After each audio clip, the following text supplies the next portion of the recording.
ऋषिकेश, सबसे पहले मैं आपकी तरफ ही रुख करूंगा क्योंकि सबसे बड़ी विपक्षी पार्टी है कांग्रेस और कल कांग्रेस वर्किंग कमेटी की बैठक हुई। इस बैठक से क्या नतीजा सामने आया? क्योंकि ओबीसी, जातीय जनगणना, ये कांग्रेस के बड़े मुद्दे रहे पिछले 2 साल से, और अब बीजेपी ने कोशिश की है कि कांग्रेस का, विपक्ष का यह हथियार उनसे छीन लिया जाए। तो कल की बैठक से क्या निकलकर सामने आया?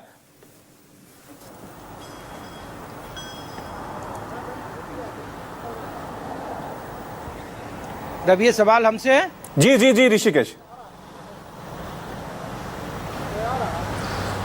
रवि, देखिए, कांग्रेस वर्किंग कमेटी में जो बात राहुल गांधी जातीय जनगणना के ऐलान के तुरंत बाद जो उन्होंने सवाल उठाया, वही सवाल कल कांग्रेस वर्किंग कमेटी में उठाया गया और सरकार से पूछा गया कि आखिर जातीय जनगणना के निर्णय के बाद का अगला कदम आपके साथ क्या होगा, आप किस तरीके से आरक्षण के मॉड्यूल को आगे करेंगे, उसका ड्राफ्ट कैसे होगा, क्या उसमें आर्थिक सर्वेक्षण होगा या जातियों की संख्या सिर्फ गिनी जाएगी, जातियों की संख्या गिनी जाएगी तो उसका डाटा कैसे रिलीज होगा। ऐसे कई सारे सवाल है जिसपे जयराम रमेश ने 3-4 तरह के सवाल पूछे और वो वही मुद्दे उठाए जो राहुल गांधी ने बीते जनसंख्या गिनने के निर्णय के तुरंत बाद उठाया था।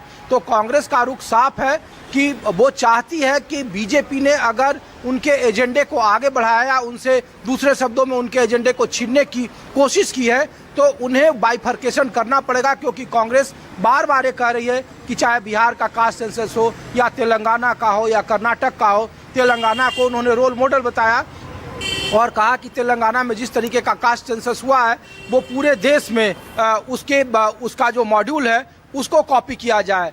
तो ये कांग्रेस और कांग्रेस वर्किंग कमेटी का पक्ष रहा रवि। लेकिन इसके आगे जो सबसे बड़ी जो चर्चा है और जिसको लेकर चिंताएं और इसके नफा नुकसान की बात करी जा रही है, वो बंगाल और बिहार में होने वाले विधानसभा चुनाव को लेकर किया जा रहा है।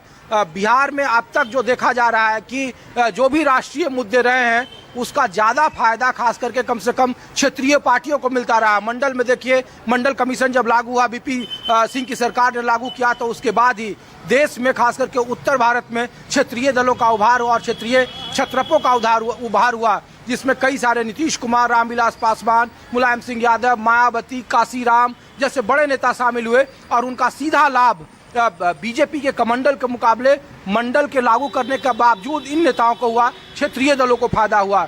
तो बिहार में लोग पूछ रहे हैं कि बीजेपी ने अगर जातीय जनगणना का निर्णय लिया है तो उसका लाभ क्या है और नुकसान क्या होगा। लेकिन जो अंदर खाने जो चर्चाएं हैं रवि, उसमें कहा जा रहा है कि जातीय जनगणना का लाभ बीजेपी के मुकाबले उनके अन्य सहयोगियों को ज्यादा मिलेगा। उसमें जनता दल यूनाइटेड भी शामिल है, उसमें आरजेडी भी शामिल है, क्योंकि सामाजिक न्याय और उसका नारा सबसे ज्यादा बुलंद करने में लालू प्रसाद यादव की भूमिका रही और उनके सम्राट चौधरी डिप्टी सीएम है, वो कह रहे हैं कि लालू प्रसाद यादव और अन्य नेताओं के सपनों को प्रधानमंत्री मोदी ने पूरा किया है। दूसरी बात रवि की, बंगाल में भी देखिए, बंगाल के विधानसभा चुनाव में अब तक जो पार्टियां हिंदुत्व के नाम पर अपनी राजनीति करती रही थी और डाटा था कि अगर 5% हिंदू वोटर उनकी तरफ चले आएंगे तो बंगाल वो जीत सकते हैं, जबकि जातियों के गोलबंदी में सबसे ज़्यादा दिक्कत वहाँ बीजेपी को है, जो 78 या 74 सीटें जो बीते विधानसभा चुनाव में जीती और विपक्ष की पार्टी बन गई।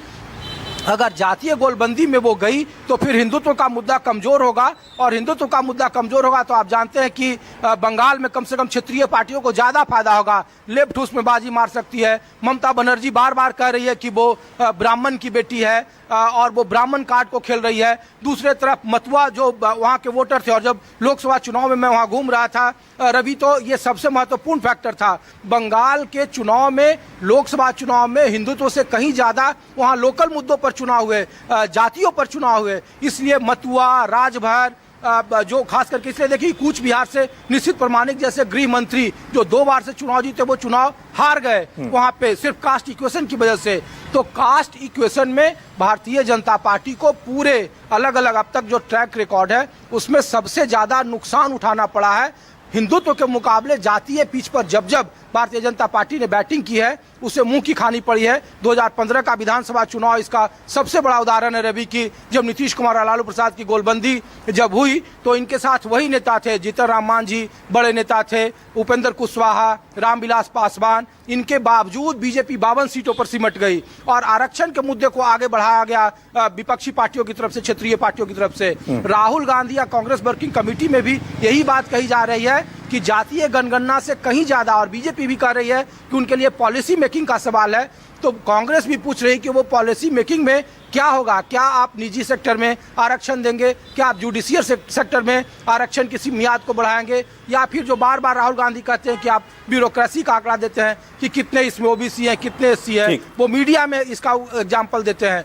तो आने वाले वक्त में जातियों के मुकाबले आरक्षण का मुद्दा आगे बढ़ा रहा है और दोनों कंट्राडिक्शन कर रहा है। अगर बिहार में जातीय मुद्दा फायदे का सौदागर है तो फिर बंगाल में हिंदुत्व कमजोर होगा, अगर बंगाल में हिंदुत्व का मुद्दा होगा तो फिर जातीय मुद्दा कमजोर होगा। और इसी को साधने को लेकर एक तरह से खामोशी कही जा रही है, रणनीति का खुलासा नहीं किया जा रहा है कि किस पिच पर आगे बैटिंग करेगी, क्या बरोहिनी कमीशन की रिपोर्ट लागू करेगी या आने वाले वक्त में उसका क्या एजेंडा होगा, ये कहना मुश्किल है। और अभी एक और छोटा सा कि जो आखिरी में लोग कह रहे हैं कि ये बीजेपी के अंदर और संघ के भीतर भी एक तरह की गोलबंदी की शुरुआत है इस तरह के फैसले से, क्योंकि संघ अब तक जाति पाति से अलग रहा, वहाँ प्रचारक रहे, सर संचालक रहे, अन्य वहाँ पे वॉलंटियर रहे, वहाँ भी जातीय गोलबंदी अब देखने को मिलेगी और इस तरीके की फीलिंग आनी शुरू होगी। तो ये भी एक बड़ा मुश्किल सवाल है।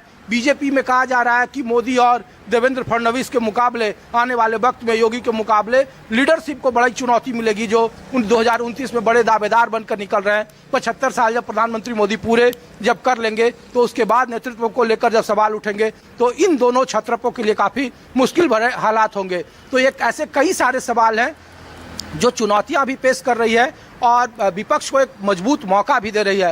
हालांकि बीजेपी इसमें माहिर है। उत्तर प्रदेश में देखिए कि कैसे उन्होंने जातीय गोलबंदी को परवान चढ़ा, 2017 में बड़े मेजोरिटी से वो वापस आए। तो ये उनका समीकरण है, क्या होगा नहीं होगा, लेकिन जमीन पर हालात कुछ इसी तरीके दिख रहे हैं रवि। ठीक है।